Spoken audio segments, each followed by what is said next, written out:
situation politique après Aminata Tall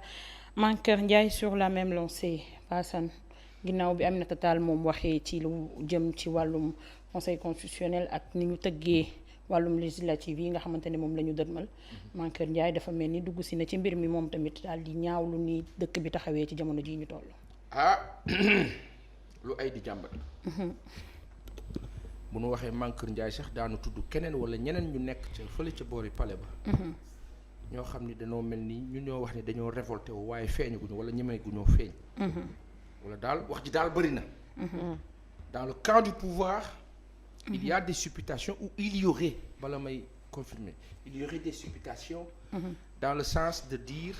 daal lu ëpp tuuru am na loo xam ni quand même mënuñ ci dem quoi. mënuñ ci dem voilà ñuy faagaagal ay nit comme ça et mu mel ni voilà lu naturel ni lu normal non loolu il faut pas tuer des gens non il faut pas am na ñenn ñoo xam ne seen biir d'accord uñu ñenn ñi ñemeeguñu nag wu annoncé wu. Aminata Tall fait partie du camp du pouvoir assumé na wax na sunu yaay bi Socé Ndiaye. démb sax waxtaan na ma ak sunu yaay boobu Aminata Tall ci guddi gi. mu ngi Jurbel actuellement waaye dana waxtaan ak aw ci yaatal ak. incha allah donc en passant et dire que bi mu waxee defee sa déclaration ki nga xam ni moo di Mankeur Ndiaye dafa génn def tweet. di expliquer ne daal moom dafay soutenir Aminata Tall ci wax jooju mu wax. loolu nag jaaxal ñenn ñi. wala ñenn ñi am ci jafe-jafe mais réew mi kilifa yi ba ci nekk ba ci est-ce que xam ngeen ni ba ci biir nguur ñi nekk ci nguur gi. bokk ci ñi diriger réew mi ñi ci baax ëpp wax nañ ko fii keroog. ñi nga xam ne ñoo ci dund ay valeur am ci yu ñu gëm ñoo ëpp mais la question mooy est-ce que ñooñu am nañu droit de cité est-ce que ñooñu am nañu influence bu forte ci décision yi sauf que biir Benno Bokk Yaakaar APR moom ak nguuru Sénégal ku ne xam na ni benn nit mooy décider moom rek mooy def lépp mooy wax mooy décider mooy voilà si ñoom daanaka seen biir dictature la kenn ñemewul wax. ka fi wax leneen lu moom lu mu d'accordul moom mooy loolu. donc Mankeur Ndiaye chance boobu la demee am na ñeneen ñuy demee noonu ci suuf donc plus ñuy avancer peut-être la pression est dans un sens nit ñi nag dañ naan attention taxaw leen. te loolu amoon na fi ci jamonoy Ablaye Wade. na bu ko. oui loolu amoon na fi ñu ngi fàttaliku le 23 juin. ñëpp ngi naan Maître El Hadji Diouf l'homme du 23 juin. mais il y avait aussi d'autres personnes l'homme du 23 juin ki indi 23 juin xam ngeen kan la Cheikh Bamba Dièye la. moo dem takk boppam ci buntu assemblée ba affaire bi jël ampleur mais bi loolu amee ba ñu demee ba tollu fenn ci vote bi ci avant Maître El Hadji Diouf wala avant ou après il y a eu Moussa Sy. bi nekkoon maire Parcelles nekkoon ci biir parti démocratique sénégalais dafa génn ne leen gars yi li ngeen di def nii tegu leen ko fenn du dem. donc ba ñu demee ba jëmmi jamono Ablaye Wade pression bi forte mu daal di cédé lay Ablaye Wade nag du ñeneen ñi bokk. waaye yàlla na ñenn ñi def sax taxawaay bu gën loolu sanu yaay bi wax na am na ñu bëri ñoo xam ne ñu ngay wax ci suuf. feeñaguñu waaye Mankeur affiché wu na et cela a un sens. ça veut tout dire ça veut dire énormément de choses ça veut dire que am na ñu nekk ci réew mi ñu desee bon sens te ñooñu ñoo ëpp. na bu koor. oui merci Passane mami ginnaaw bi ñu dégloo Aminata Tall démb Mankeur Ndiaye gis nañu sorti wu démbam bi Y'en a marre aussi est entré dans cette je dirais pas cette guerre mais bon. dans la mouvance voilà dans la mouvance daal di dénoncer li nga xamante ne moom dañuy dund actuellement. ci réew mi. mais c'est bien que mu am ay nit ñoo xamante ne am nañu quand même courage wu. génn joxe seen position ci li nga xamante ne moom moo am parce que en réalité. bu nit moom boo féetewul fi nga xamante ne fa la dëgg gi féetee rek yaa ngi féete ci beneen wàll wi te ku mel ni Mankeur Ndiaye nga xam ne comme Pa Assane l'a dit c'est un homme d'État Aminata Tall c'est une femme d'État ñoo xam ne vraiment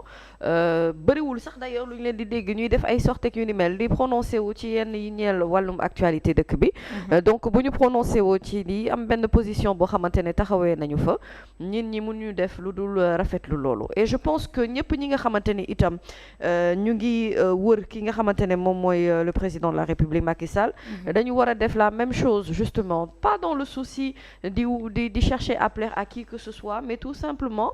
dans le souci de la transparence et puis surtout ñu wax li nga xamante ne moom mooy dëgg gi et puis moom mooy permettre à ce que Sénégal situation bi mu nekk ni mu mën ci jóge bien que la situation est déjà grave nekk na situation boo xam ne mënuñu juger ne maanaam amul benn incidence wala nekkul lu ñuy ñaawlu wala loo xamante ne mënuñu ko woon ñàkk éviter voilà donc ñu ngi jublu itam ci yeneen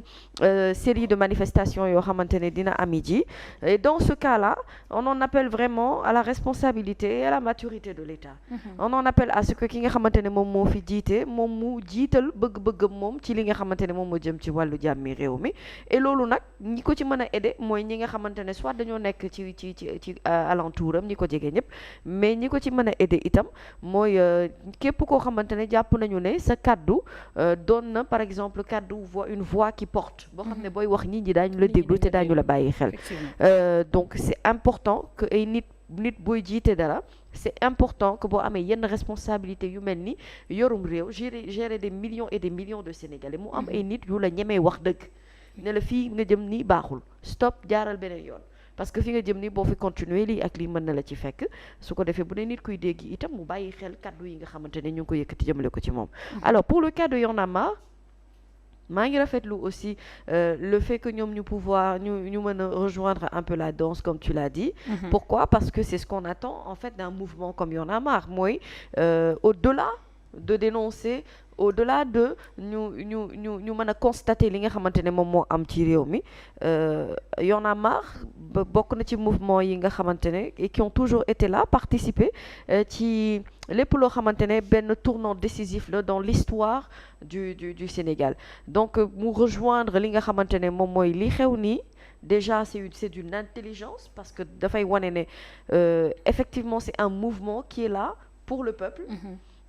et puis c'est judicieux parce que c'était justement mooy li ñu doon xaar ci ñoom à ce que ñu rejoindre mbir moomu su ko defee yëf yi bu xeex bi di gën a am doole ñëpp bokkandoo gis-gis ci benn mbir jàpp ne xëy na fi ñu jëm nii vraiment nekkul loo xamante ne baax na ci réew mi bu ko ñëpp xeexandoowee et que toutes les voix ñu dégg leen peut-être que mën nañu am chance ñu génn ci guute gi ñu nekk nii. Merci Mamy Socé yow moom tey dama lay bàyyi nga généraliser.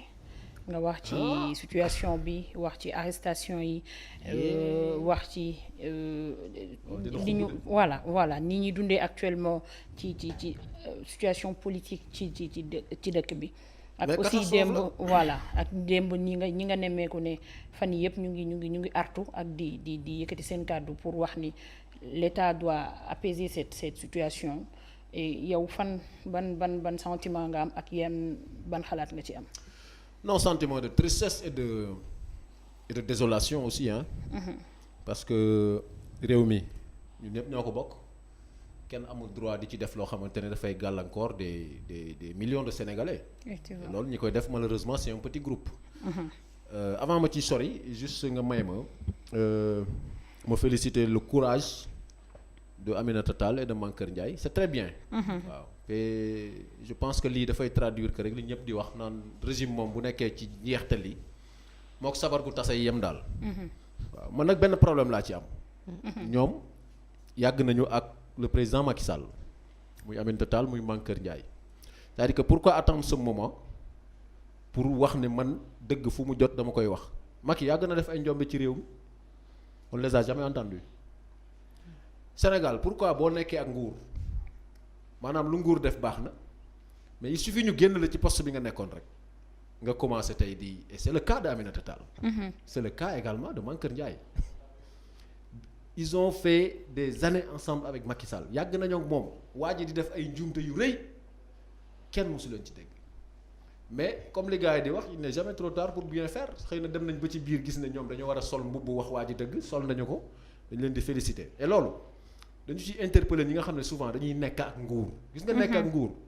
terewul bu nguur wàccee yoon ne ko sa waay juum nga loolu mooy affaire bi loolooy dëgg mais faut jamais attendre ñu dindi la pour nga mën a taxaw fee maintenant ne da ngay wax dëgg mais est-ce que tamit yàgguñu woon wax ci suuf te duñu leen déglu parce que boo xoolee seen sortie yi boo demee ba génn ci biti est-ce que nekkul ni lii confirmer que ni dañ naan président dañuy wax ak moom mais du déglu non dañuy wax rek sa waay président wax nga ak moom mais demal ci média yi li ñuy wax ni ci média yi lañ ko waxee Aminata Tall elle a fait une déclaration avec la presse locale de Diourbel mënoon na ko def bu yàgg mënoon na ko def bu yàgg. li muy wane rek mooy nguur guy jeex moom sabar gu tas la fu waaye xam jëm ci loolu lañ nekk nii. mais heureusement nag comme ni ko Mamy waxee tey dem nañu ba gis ñoo xamante ne ci camp pouvoir bi lañ bokk pare taxaw pour wax dëgg. et loolu dañ ci interpeller ñeneen ñi nga xam ne ñi ngi ci biir ñi nga xam ne dàqaguñ leen. mais nit ñi dañuy wax dëgg rek te yàlla tax nekk ak Macky terewul bu Macky juum dee ne ko sa waay juum nga bu lay dàq bu dàq la mais bu boobaa sénégalais yi dañ xam ne yow mii kat sa jaan wàcc na.